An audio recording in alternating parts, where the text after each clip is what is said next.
लोकसभा का सत्र खत्म हो गया, लेकिन उत्तराखंड को लेकर सवाल तमाम उठ रहे हैं। सवाल इस बात के हैं कि उत्तराखंड ने 5-5 सांसद चुनकर संसद भवन में भेजे, लेकिन संसद भवन में किसी भी सांसद ने उत्तराखंड की आवाम की समस्याओं को तरजीह नहीं दी। सब मोदी भक्ति में लगे रहे, सब अपनी कुर्सी में बचाने में लगे रहे। आखिर उत्तराखंड की समस्याओं को सांसद संसद में उठाने से कतराते क्यों हैं? क्यों बचते हैं अपनी ही उस आवाम की समस्या को उठाने से जिस आवाम ने उन्हें वोट देकर माननीय होने का दर्जा दिया है, हर सुख सुविधा भोगने का मौका दिया है और उन्हें बताया है कि आप हमारे सब कुछ हैं। लेकिन ये सांसद जिस आवाम ने इन्हें अपना सब कुछ बनाया है, ये उसी आवाम को भूल जाते हैं। लोकसभा के 2 सत्र देखने को मिले। शपथ ग्रहण समारोह हुआ तो तब भी सिर्फ अजय भट्ट इकलौते ऐसे सांसद थे जिन्होंने खड़े होकर बात की, लेकिन वो बात करने की बजाय यहां पर मोदी भक्ति दिखाई दिए। जब मानसून सत्र चालू हुआ तो सबकी नजर उत्तराखंड पर थी। उत्तर प्रदेश के बीजेपी के सांसद हों या फिर समाजवादी पार्टी के सांसद हों या आरएलडी के सांसद हों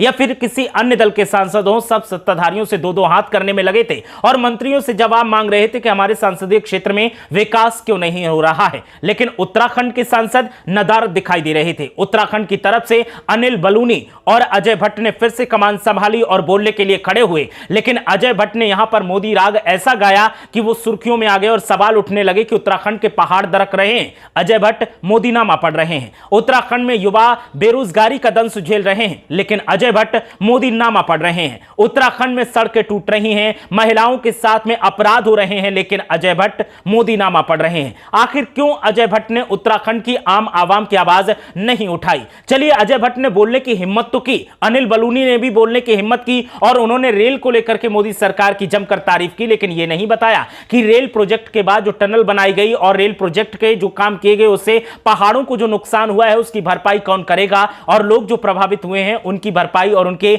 हक की आवाज कौन बुलंद करेगा। इन 2 सांसदों ने आवाज तो उठाई, बोलने की हिम्मत की, लेकिन 3 और सांसद हैं जिनकी तरफ से कोई आवाज नहीं सुनाई दी, जिसमें टिहरी की सांसद माला राज्यलक्ष्मी हैं जो सिर्फ शपथ के समय दिखाई दी और उसके बाद मेकअप करके पीछे सांसद की लॉबी में कुर्सी पर बैठी दिखाई दी, कभी कभी मेज थपथपाती दिखाई दी, लेकिन खड़े होकर उन्होंने टिहरी क्षेत्र की समस्याओं को लेकर कभी बात नहीं की। इसके अलावा त्रिवेंद्र सिंह रावत की अगर बात की जाए तो उत्तराखंड के ये पूर्व मुख्यमंत्री रहे, सांसद बनकर आए हैं, लेकिन शपथ ग्रहण में दिखाई दिए, उसके बाद ये कहीं नजर नहीं आए। ऐसे में सवाल खड़ा होता है कि आखिर ये बोलने से कतराते क्यों हैं? आवाम की समस्याओं को बोलने में इन्हें डर क्यों लगता है, या फिर सिर्फ कुर्सी बचाने की जुगत में लगे रहते हैं कि कुर्सी नहीं रहेगी तो फिर मलाई जो चाट रहे हैं वो कैसे चाटने को मिलेगी? बात की जाए अजय टम्टा की, तो अजय टम्टा तो मंत्री भी बने हैं। मंत्री जी जब खड़े हुए तो बिना तैयारी के खड़े हो गए। जब इनसे विपक्षी सांसदों ने सवाल किए तो ये जवाब नहीं दे पाए। उसके बाद स्पीकर महोदय ने इन्हें टोका, लेकिन अजय टम्टा ने भी अपने क्षेत्र की किसी भी समस्या को लेकर खड़े होकर